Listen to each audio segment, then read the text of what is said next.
Everything needed to animate a classic Tim Tom video from beginning to end in a single program. The way I'm going to do that is by giving each task its own workspace, and I'll show you workspaces in a second. The audio editing workspace won't ever be as advanced as something like Audacity, but you'll be able to record voiceover and do simple edits, which I think is enough for most situations. The painting workspace, doubly connected edge lists to represent vector data, so drawing will feel very familiar to anyone who's used Flash. And it'll be possible to nest animation assets, which is basically symbols, and I know everyone wants those. I haven't nailed down exactly what I want the compositing workspace to be, but I have some ideas. The editing workspace will be a very simple non-linear editor. I kind of feel the same way about that as I do about the audio workspace. It doesn't need to be fancy to be useful. And long term, I'd like to have a character rigging workspace and maybe some others, but I'll worry about that much later. One thing it will not be is a mobile app. I know that's disappointing for some of you, but a mobile app is a very different product. For example, keyboard shortcuts are a crucial component of most professional editing tools, and phones don't even have keyboards. I think the way you optimize the experience for each of those platforms is just very different, and so my focus is on delivering the best desktop app that I can, which means Windows, Linux, and Mac only. So here's the user interface. It's got all your tools that you need over here on the left, and then a color palette down here, and then we can draw in the canvas. Okay, just kidding. But isn't this kind of fun? I remade MS Paint with my own toolkit forever ago. Here's a really early build of Sailbrush. At the top, we have our list of workspaces. Each workspace has panels that can be resized and rearranged. The tabs up here scroll when the container gets too small. And I threw a placeholder canvas here just so it's not empty. But hopefully this gives you a rough idea of what I'm going for. Each workspace will have different panels populated with the controls and gizmos that you need to edit a particular asset type. I also have this window that, well, complex desktop apps. And if you want to get deep into the technical stuff, the README has lots of links to relevant videos and blog posts. The macOS platform integration is done. The Linux platform integration is being worked on by GitHub user Wholesome Island, who's making great progress. And I've had a couple people express interest in being worked on by GitHub user Wholesome Island, who's making great progress. And I've had a couple people express interest in being worked on by GitHub user Wholesome Island, who's making great progress. And I've had a couple people express interest in porting it to Windows, though if they don't come through, I'll get to it. But the heart of Sailbrush is the document model. That's the set of data structures that contains all of the data for a project, and everything revolves around that. When you paint a brush stroke, the interface sends commands to modify. What the fuck am I getting on Facebook? God, I'm not fucking 42 years old. Oh my god.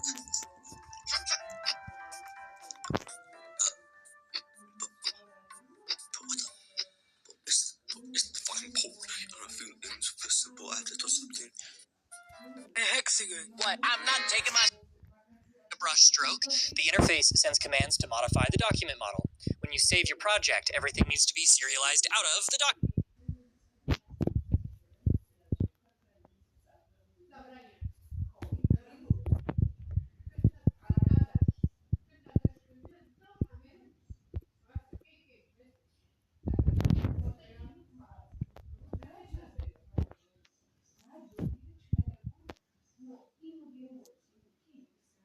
Of the document model. When you undo an action, the document model needs to know how to rewind all the changes you've made. You get the idea. So to build that, I needed to design a data structure that can store arbitrary, hierarchical data in a way that has good locality, constant time operation. A data structure that can store in a way that has good locality on its system, but with the rest of the document. Each trickiest part of designing the document model has been the doubly connected edge list, which is a planar graph that represents a vector drawing. Once I'm done with that, it'll be relatively easy to wire up the interface to interact with it. I tried so hard to get proper vector editing ready to show off in this video, but computational geometry is tricky and I didn't finish in time. I know I estimated that I'd have a beta, but and as luck would, and all my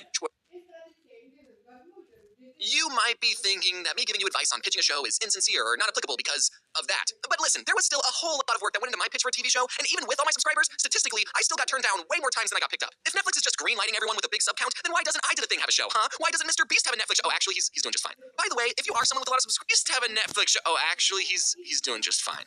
By the way, if you are someone with a lot of subscribers, don't just walk into a studio and say, hey, I have a lot of subs, give me a show, okay? Walk in and say, hey, I have a lot of subs and free merchandise for you, okay? Diversification is key. Networks like Netflix, Cartoon Network, and Nickelodeon, they're in the biz of making content for their platform and in turn getting you, the viewer, to watch said content on said platform, thus generating a perpetual money-making cycle that everyone, including you, benefits from. Now, the executives in charge don't have all the time to come up with every single show they're going to make, so they turn to the general public, open their doors, and listen to anyone pitch them their idea for a television series. But even if you have an Emmy-winning idea, if you're not able to properly sell your idea and win over the hearts of the network executives, it's not going to get picked up and developed. Then your only option is to independently fund and develop your idea yourself. But what kind of a loser would do that? And thus the art of pitching a show is born.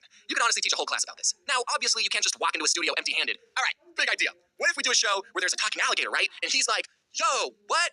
I'm a crocodile. You gotta come prepared, but also not be over-prepared. I was actually surprised to learn this, but going into the pitch room with finished scripts, turnarounds of your characters, and plushies will actually hurt your chances of getting picked up. The reason for this is because executives will sometimes like to change parts of your show, and if you already have all the characters and story mapped out, they'll not want to pick you up because they feel like they can't change anything. You're not even supposed to write any scripts until after you get the green light, because the executives have to approve all the scripts you make and the writers that you want to hire. So if you ever pitch a show, just be open for changes, which I can attest is a very different experience to what it's like on YouTube. What you do want to bring to the pitch is this super important document called a show Bible, and then you need to convert to that show's religion. The show Bible is a document that contains everything your audience needs to know about your show. In the beginning of a show Bible, there should be a 1 to 2 sentence description that covers the main synopsis of your show. It's kind of like an elevator pitch, but here in the biz, we call it a log line. I'll give you mine as an example.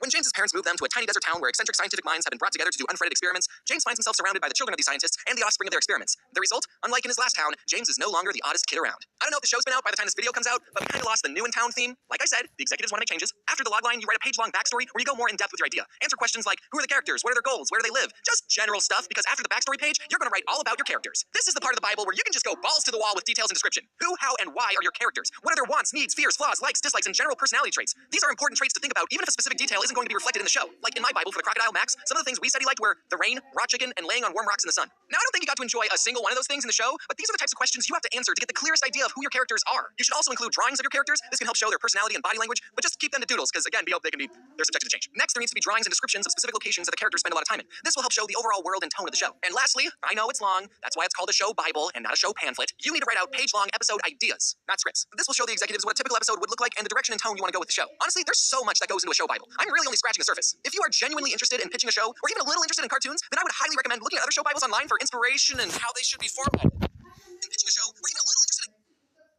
then I would highly recommend looking at other show Bibles online for inspiration and how they should be formatted. It's pretty fun looking through older show Bibles and seeing the earliest versions of your favorite cartoon.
Cartoons.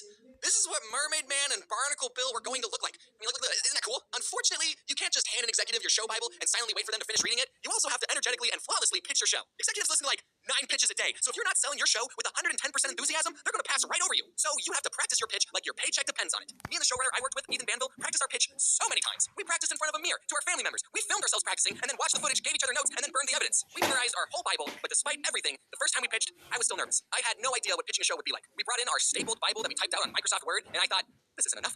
This Bible doesn't even have a spine. I still thought we needed to bring in finished scripts and character designs to show the executives how much thought we put into the show. But Ethan reassured me, no, the executives don't want to be overwhelmed with content. But when we got to the lobby, I saw the group ahead of us pitching their show, and they had cardboard cutouts of their characters, and they were handing the executives custom plushies, and I turned to Ethan, we are so underprepared. When we got inside, we pitched the show just like we practiced 1,000 times, and then the executive told me that no studio would ever want to work with a YouTuber. Yeah, sometimes they don't even wait to tell you in an email that they're going to pass. Sometimes they just get it over with right then and there. So, not the best confidence boost for your first pitch, but we kept on pitching, and we kept hearing a lot of no's. And if you ever pitch, get ready to hear that response. Everyone in Hollywood has a story of being turned down by everyone and then finding the right home for their idea. And sometimes really talented people work for years on an idea and it goes nowhere. So the fact that I was even able to make something and it didn't get canceled, I'm incredibly grateful for. But getting a show greenlit is not the only way to get it made. You can always put in the word canceled, I'm incredibly grateful for. But getting a show greenlit is not the only way to get it made. You can always put in the work and develop something yourself. The way to get it made. Thing yourself. No, you won't have a network backing you with tons of money, but if you truly believe in your idea, you should at least put something out for the world to see and over time build your own audience, and then, who knows, maybe even sell it to a network. But not the one who said they never work with a YouTuber. They're horrible.